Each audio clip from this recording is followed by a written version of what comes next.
What's going on, everyone? So by now, I'm sure all of you are awake and aware that Luka Doncic is a Los Angeles Laker and that Anthony Davis has been sent to the Dallas Mavericks. It was so crazy. Shams had to come out and be like, hey, no, I didn't get hacked. This wasn't a joke.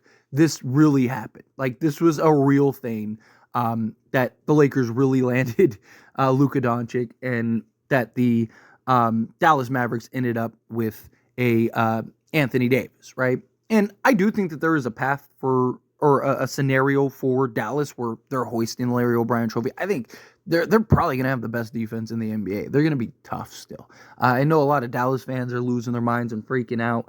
I know a lot of people are being very critical of Dallas. Obviously, you traded a top 3 to 5 guy in the league at worst, right? I mean, behind Jokic, you can make an argument Luka's the second best player in the league.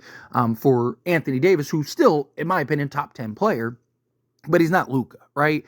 And so I do understand the thought process. And then he's 25 years old compared to a guy that's 31, right? There's a lot of just like questionable kind of things about this. But I do think that Dallas is still probably going to be very good at the game of basketball, personally. We'll see. Time will tell. I've been wrong before. Potentially be wrong again. But one of the big questions is obviously LeBron. Like, what happens with LeBron? Now, LeBron very likely could want to stay with the Lakers. He has spoken in the past about how he wanted to play with Luka, and now he gets his chance, right? And I made a video diving into can Luka and LeBron coexist? Can they work out there on the basketball court together?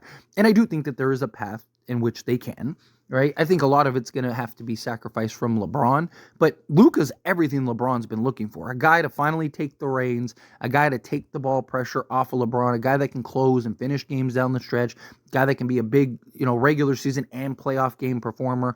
There, again, is a path for the Lakers where they're hoisting the Larry O'Brien trophy. I mean, even if the Lakers don't make another move, nobody wants to play Luka and LeBron in a playoff series. Those two guys alone could probably win you and get you to the conference finals. Even as the team is currently constructed, I don't think anyone would be shocked if the Lakers won the NBA championship. But they have to make other moves. I want to be very clear, right? Like, other moves need to be done, particularly for a big man. More now than ever. You need a big man with Anthony Davis. You definitely need one, if not two big men at this point.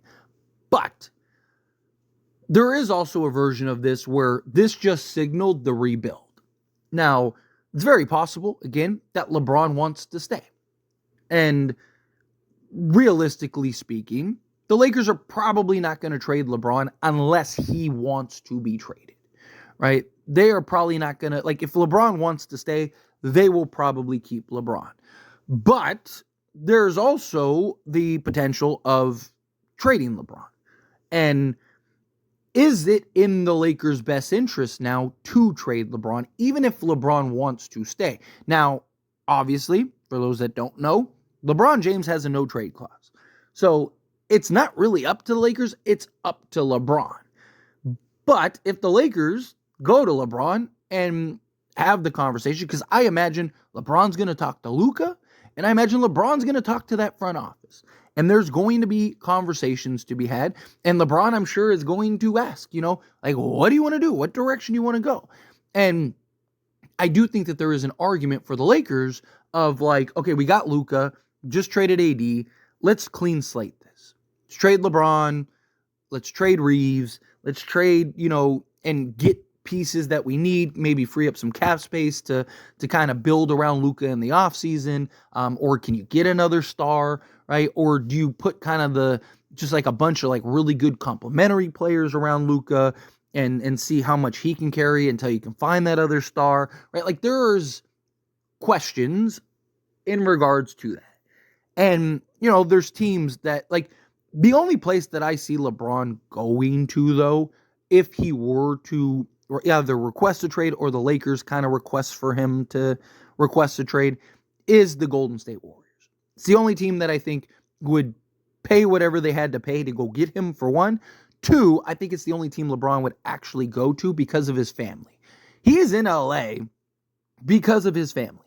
He has had numerous opportunities to leave the Lakers and hasn't because of his family. His kids want to be here. His wife wants to be here. So, yes, Golden State isn't LA, but it's close enough to where, the dude's a billionaire, right? Like, he could just go buy a private jet and take the hour-and-a-half plane flight, 2-hour plane flight, whatever, and easily be with his family whenever he wants to. And Golden State would probably accommodate him whatever way possible, right? Just to have him and Steph on the same team together.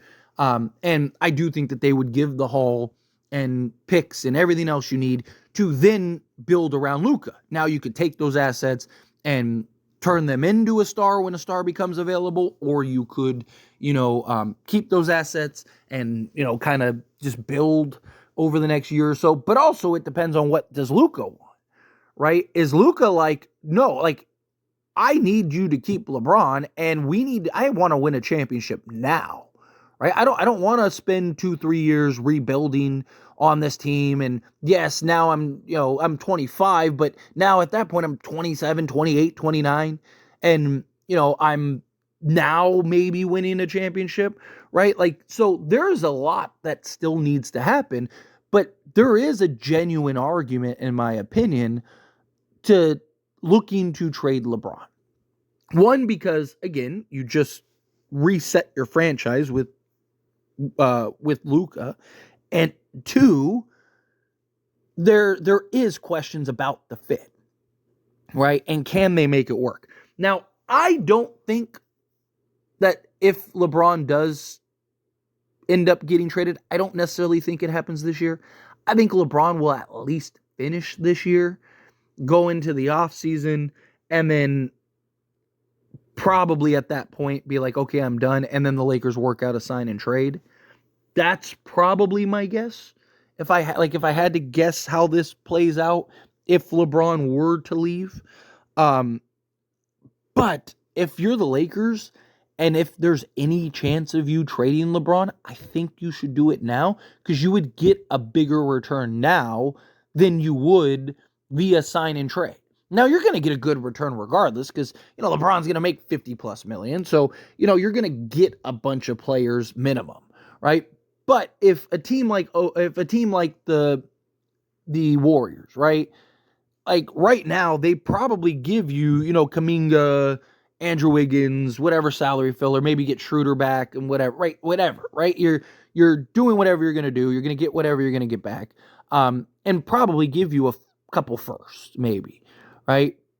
But if you do it in the offseason, yeah, you're probably still going to get players, but you're probably also going to get seconds instead of firsts, right? So like that's a big difference too, right? So I do think that there is a genuine conversation that needs to be had, a genuine conversation that needs to be worked through on what approach they need to take, and what does LeBron want? What's best for the Lakers at this point, right? Like, there's a lot of questions still on the horizon here, and a lot is going to happen here. So strap in and stay tuned, because again, Luka and LeBron, I think, have the potential to be an insane pairing, because LeBron, again, is still a top 10 guy. We just watched LeBron get a triple-double in New York and just put on a masterclass. Right? Like, there is, again, a version of Luka and LeBron that is the best duo in the league and winning one, if not multiple championships. Also, LeBron James, like, if the Lakers do pull off some moves and they win the championship this year, best believe LeBron's going to do whatever he has to win again, because now he'd be tied with Jordan, right? So if he can win a championship with Luka and kind of use Luka as like his workhorse, and you get in the next season, I could see LeBron taking 20, 30 million less to be able to go get that other piece or two, so now you can contend for NBA championships. Again, it's going to be interesting to see, but I think there's two clear paths here, obviously. You go the rebuild route, or you go the let's compete and win a championship now. Lakers need to pick a direction, and they need to pick that like immediately, because you're right around the corner from the trade deadline. So we'll see. We'll see how this plays out. But what do you think? What direction do you want the Lakers to go? you want the Lakers to go rebuild mode, trade LeBron, trade everything, full set rebuild? Or do you think, no, like, build around these two. These two are your guys. You can win a championship with these two guys. Build around these two. However you feel, whatever your thoughts are. Either way, love to hear it. So let me know down in the comments below. That being said, if you haven't liked this video, hit that like button. Helps me a lot. Lets me enjoy these types of videos, and I truly appreciate it. Not subscribe channel, hit that subscribe button. Turn on the bell notifications. Appreciate y'all. See you in the next one.